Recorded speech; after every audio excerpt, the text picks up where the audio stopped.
ಗುಂಡಿ ತಪ್ಪಿಸಲು ಹೋದ ವಿದ್ಯಾರ್ಥಿಯನ್ನ ಬಲಿ ಪಡೆದಿದ್ದ ಕಾಂಕ್ರೀಟ್ ಮಿಕ್ಸರ್ ಲಾರಿ ಚಾಲಕನನ್ನ ಬಂಧಿಸಲಾಗಿದೆ. ಹಿಟ್ ಅಂಡ್ ರನ್ ಮಾಡಿ ಚಾಲಕ ಲಾರಿ ಸಮೇತ ಎಸ್ಕೇಪ್ ಆಗಿದ್ದ.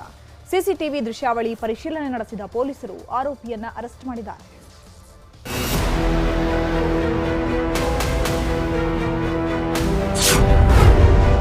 ಬೂದಿಗೆರೆ ಕ್ರಾಸ್ ಬಳಿ ಹಿಟ್ ಅಂಡ್ ರನ್ ಪ್ರಕರಣ. ವಿದ್ಯಾರ್ಥಿನಿ ಬಲಿ ಪಡೆದ ಲಾರಿ ಚಾಲಕ ಬಂಧನ. ರಾಜಧಾನಿ ಬೆಂಗಳೂರಿನ ಹಲವೆಡೆ ರಸ್ತೆಗಳಲ್ಲಿ ಬೃಹತ್ ಗಾತ್ರದ ಗುಂಡಿಗಳು ಬಾಯ್ತೆರೆದು ಜನರ ಬಲಿ ಪಡೆದ ಘಟನೆಗಳು ನಡೆಯುತ್ತಲೇ ಇವೆ. ಆದರೆ ರಾಜ್ಯ ಸರ್ಕಾರ ಎಚ್ಚೆತ್ತುಕೊಳ್ಳುತ್ತಿಲ್ಲ. ಗುಂಡಿ ಮುಚ್ಚಲು ಡೆಡ್ಲೈನ್ ಮೇಲೆ ಡೆಡ್ಲೈನ್ ಕೊಡುತ್ತಿದೆ. ಆದರೆ ಗುಂಡಿ ಮುಚ್ಚೋ ಕೆಲಸ ಮಾತ್ರ ಮಂದಗತಿಯಲ್ಲಿ ನಡೀತಾ ಇದೆ. ಹೀಗಾಗಿ ರಾಜಧಾನಿ ಜನ ರೋಸಿ ಹೋಗಿದ್ದಾರೆ.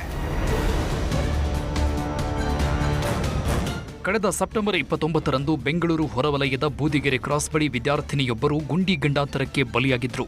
ಬೈಕ್ನಲ್ಲಿ ಹೋಗುವಾಗ ರಸ್ತೆ ಗುಂಡಿ ತಪ್ಪಿಸಲು ಹೋದ ವಿದ್ಯಾರ್ಥಿನಿ ಧನುಶ್ರೀ ಆಯ ತಪ್ಪಿ ಕೆಳಗೆ ಬಿದ್ದಿದ್ರು.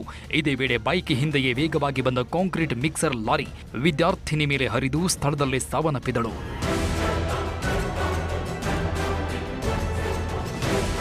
ಅಪಘಾತದ ಬಳಿಕ ಕಾಂಕ್ರೀಟ್ ಮಿಕ್ಸರ್ ಲಾರಿ ಚಾಲಕ ಎಸ್ಕೇಪ್ ಆಗಿದ್ದ. ಸಿಸಿಟಿವಿ ಪರಿಶೀಲನೆ ನಡೆಸಿದ ಅವಲಹಳ್ಳಿ ಪೊಲೀಸರು ಲಾರಿ ಚಾಲಕ ಜೆರಾಲ್ಡ್ ಮಂಡಲ್ ಎಂಬಾತನನ್ನ ಬಂಧಿಸಿದ್ದಾರೆ. ಪಶ್ಚಿಮ ಬಂಗಾಳ ಮೂಲದವ. ಅಪಘಾತದ ಬಗ್ಗೆ ಮಾಹಿತಿ ನೀಡಿದ್ದು ಯುವತಿ ಆಯ ತಪ್ಪಿ ರಸ್ತೆಗೆ ಬಿದ್ದಳು. ಈ ವೇಳೆ ಲಾರಿ ಕಂಟ್ರೋಲ್ ಸಿಗದೆ ಆಕೆ ಮೇಲೆ ಹರಿದಿದೆ ಎಂದಿದ್ದಾನಂತೆ.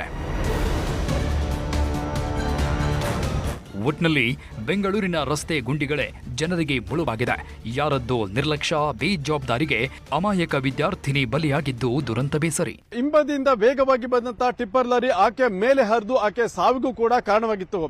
ಇದೀಗ ಸಿಸಿಟಿವಿ ದೃಶ್ಯಗಳನ್ನ ಪರಿಶೀಲನೆ ಮಾಡಿದ ಪೊಲೀಸರು ಲಾರಿಯನ್ನ ಪತ್ತೆ ಮಾಡಿ ಚಾಲಕನನ್ನು ಕೂಡ ಅರೆಸ್ಟ್ ಮಾಡಿರೋದು.